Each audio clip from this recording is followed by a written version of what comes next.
একটি মামলায় বিজিবি দুজন কর্মকর্তা কর্তৃক জুলাই আগস্টের সময় রামপুরায় চলমান যে সহিংসতা হয়েছিল সেই সহিংসতার বিষয়ে চার্জ গঠনের শুনানি চলমান ছিল।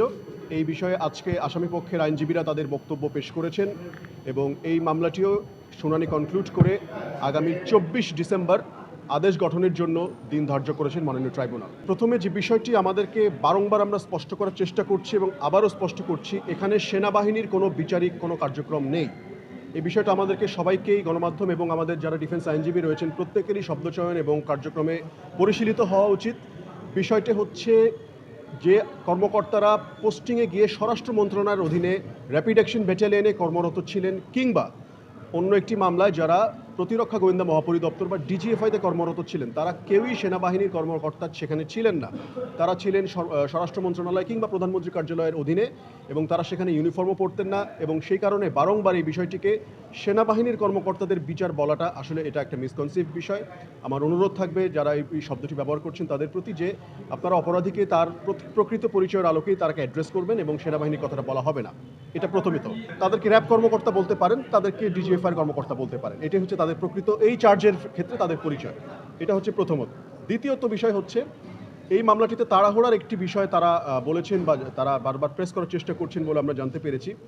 মামলাটি ফর্মাল চার্জ জমা হয়েছিল অক্টোবর মাসের 8 তারিখে। আজকে ডিসেম্বর মাস, 2 মাস পরে এখন চার্জ গঠনের আদেশের জন্য রয়েছে।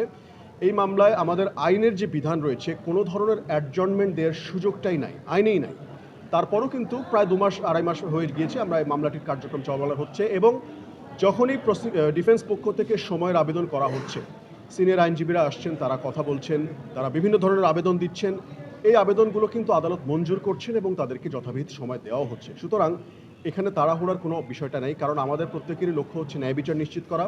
ন্যায় বিচার নিশ্চিত করার জন্য যতটুকু প্রয়োজন আমাদের প্রসিকিউশনের পক্ষ থেকে আমরা কোর্টকে ততটুকুই সহযোগিতা করব এবং ডিফেন্সের একই কাজ করব বলে আমরা প্রত্যাশা রাখি। জি, এই বিষয়টা মহামান্য ট্রাইব্যুনাল ক্ল্যারিফাই করেছেন যে আসামি পক্ষকে অ্যাম্পল সুযোগ দেওয়া হয়েছিল, তাদেরকে 10-12 দিন প্রিপারেশনের টাইম দেওয়া হয়েছিল, কিন্তু তারা বলছেন যে তারা একটা প্রসিডিউরাল জটিলতার কারণে তারা আসামির সাথে কথা বলতে পারেননি, বিধায় আজকে সময় প্রার্থনা করেছেন এবং সেই কারণে আদালত তাদেরকে সময় দিয়েছেন।